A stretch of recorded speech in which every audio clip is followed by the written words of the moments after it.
Hello guys, अगर आपने इस ड्रामा के पहले पार्ट्स नहीं देखे तो उसका लिंक आपको डिस्क्रिप्शन बॉक्स में मिल जाएगा। इधर जियांग पहुंचती है मसाज वाले रूम पे और उसको पता चलता है कि ये जो आदमी लेटा है वो जिंग जिंग का हस्बैंड है। वो उसके हाथ बांध देती है और उसको टॉर्चर करने लगती है, उस पर पानी फेंक देती है, उसके पीठ में परमानेंट मार्कर से लिख देती है गाली और उसको मारने लगती है। कहने लगती है कि तू मेरी बेस्ट फ्रेंड को चीट करेगा। हाँ, पर तभी पता चलता है कि वो जिंग जिंग का हस्बैंड नहीं बल्कि जियाजिन है। वो पूछती है कि तुम यहाँ पे कैसे, यहाँ पे तो जिंग जिंग का हस्बैंड होना चाहिए था ना। वो बोलने लगता है कि जिंग जिंग ने बोला था मुझे ये प्लेस बहुत अच्छी है इसलिए मैं मसाज लेने आया था। बाद में वो बेचारा दर्द से तड़प के बैठा होता है और जियांग उसे सॉरी बोल रही होती है। वो कहती है कि क्या तुम थोड़ा सा दर्द सहन कर सकते हो।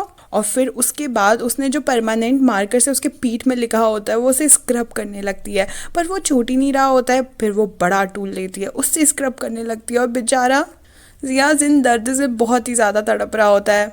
उससे भी नहीं मिटता तो वो दूसरा स्क्रब यूज़ करने लग जाती है और जियाजिन कहता है मुझे ऐसा क्यों लग रहा है कि कुछ गलत हो रहा है मेरे साथ। जियांग बोलती है मुझ पर भरोसा रख, कुछ भी नहीं होगा। और फिर से वो उस मार्कर के निशान को रगड़ने लगती है पर वो निकलता ही नहीं है। लास्ट में जिस स्क्रब से उसे वो रगड़ती है बेचारे जियांग की तो चीख ही निकल पड़ती है। दूसरे दिन गुस्से में वो ऑफिस पहुंचता है और कहता है कि तुमने मुझसे झूठ बोला, तुमने कहा था कि मेरे पीठ में जो भी लिखा है ना वो निकल चुका है, पर मैंने घर जाके देखा वो नहीं निकला, ऊपर से मुझे इतना दर्द भी सहन करना पड़ा।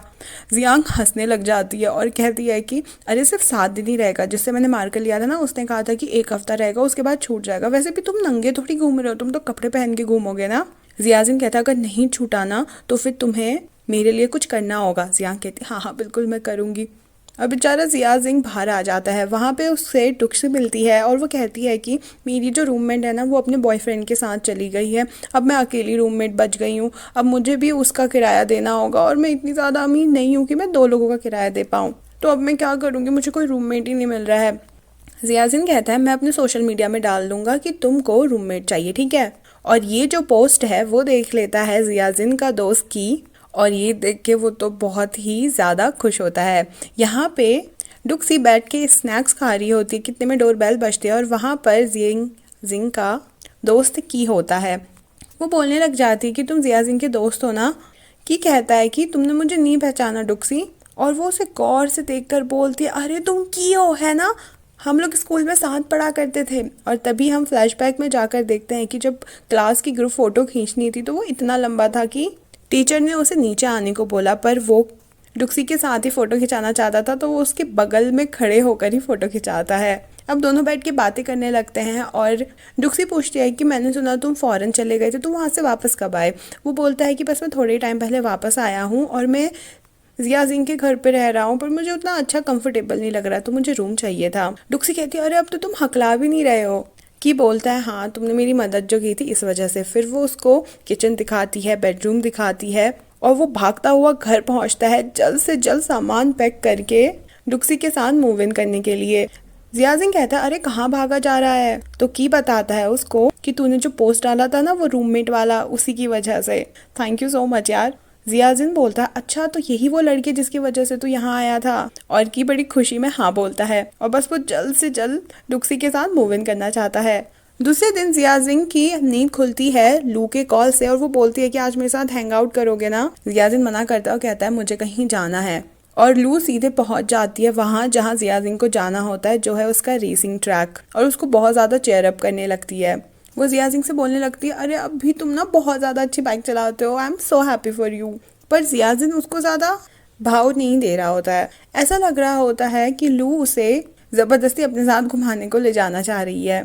और यहाँ पर जियांग एक फंक्शन में पहुँचती है और अपने दोस्तों के साथ बैठी होती है कि उनको मिस्टर जू दिखाई देता है। जैसे ही वो सोचती है कि मुझे हिम्मत करके मिस्टर जू से जाके बात करनी चाहिए कि इतने में ही एक लड़की आके उनका हाथ पकड़ लेती है और उसके बगल में बैठे हुए लोग बात करने लग जाते हैं कि ये मिस्टर जू की नई गर्लफ्रेंड है, जिसे देख जियांग को बहुत ही ज़्यादा बुरा लगता है। उसके दोस्त लोग उससे पूछते हैं कि क्या तेरा कोई बॉयफ्रेंड नहीं है, तो जियांग कहती है कि है मेरा बॉयफ्रेंड, वो थोड़ी देर में आएगा। और वो सीधे मैसेज करती है जियाजिन को कि जल्द से जल्द यहाँ लेने आ जा, मुझे मेरी दोस्तों के सामने अपनी इज्जत बचानी है। जियाजिन कहता है पर एक शर्त है कि तुम्हें मुझे 2 आगे के दिन ऑफ देने होंगे, और वो मान जाती है।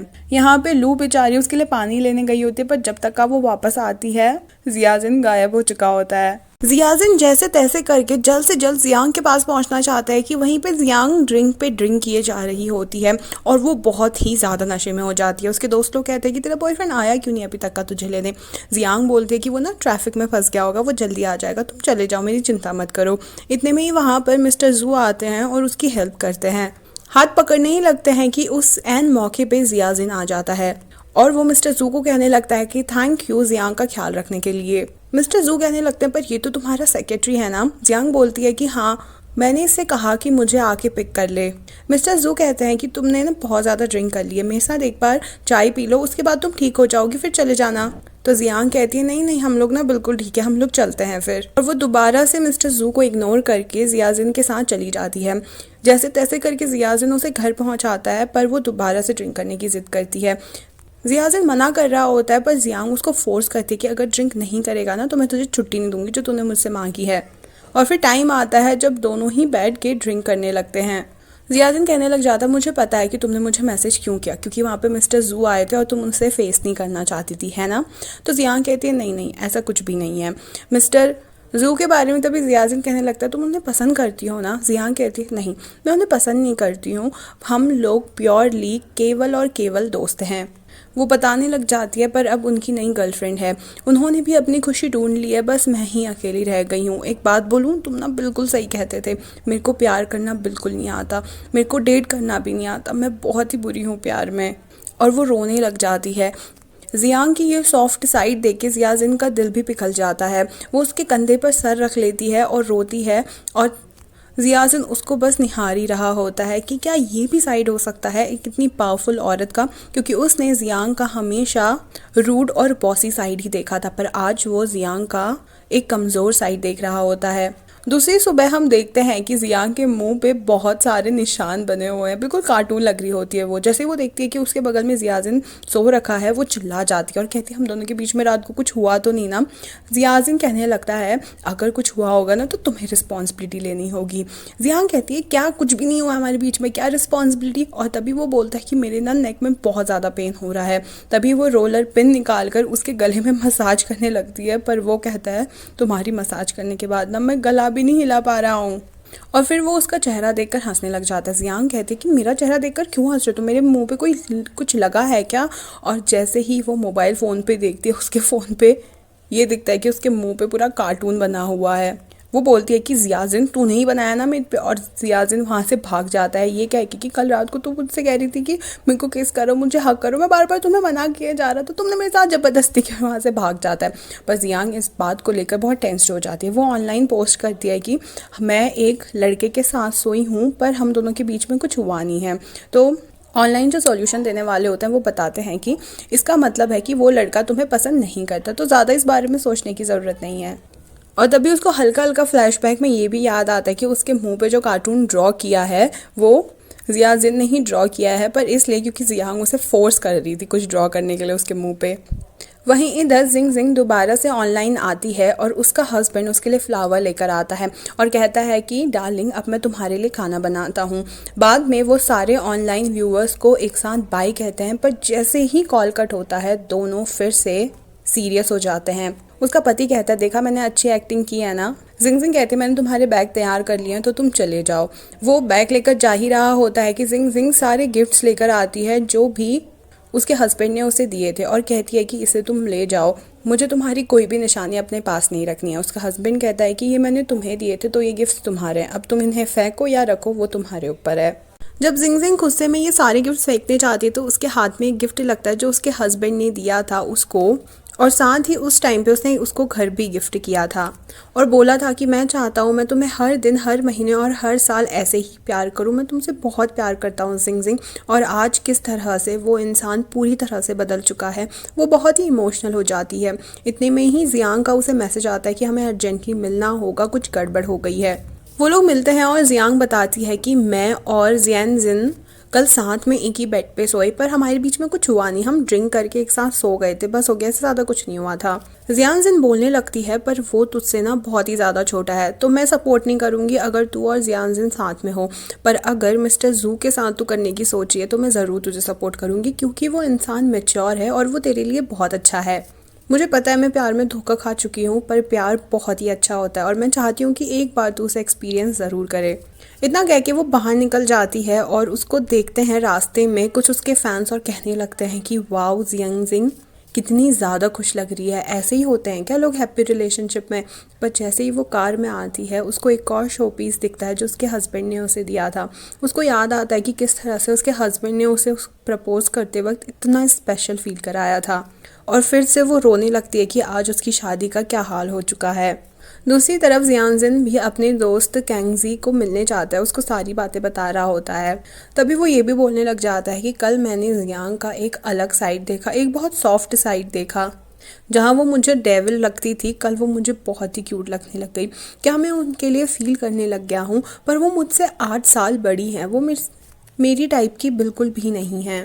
नहीं नहीं, ऐसा नहीं हो सकता। और तुझे पता है की भी ना यहाँ वापस आया, और किसी के लिए नहीं बल्कि वो किसी लड़की के लिए आया है वापस। मुझे तो यकीन ही नहीं हो रहा कि की जैसा हमारा दोस्त किसी लड़की के लिए यहाँ वापस आ सकता है। और हम की को देखते हैं जो कि डोंगजी के साथ लंच एंजॉय कर रहा होता है। तो दुक्सी को जियांजिन से पता चला होता है कि ये की जो है वो यूनिवर्सिटी में जियांजिन का बहुत ही अच्छा दोस्त हुआ करता था। और साथ ही डुक्सी ने ये भी पूछा कि क्या कि अभी रिलेशनशिप में है कि नहीं है। तो जियांजिन में बताया कि नहीं, वो किसी के साथ रिलेशनशिप में नहीं है, पर वो हमें बताया करता था कि स्कूल में किसी पे उसका क्रश था। तो डुक्सी यहाँ पे ही उस क्रश के बारे में पूछने लग जाती है।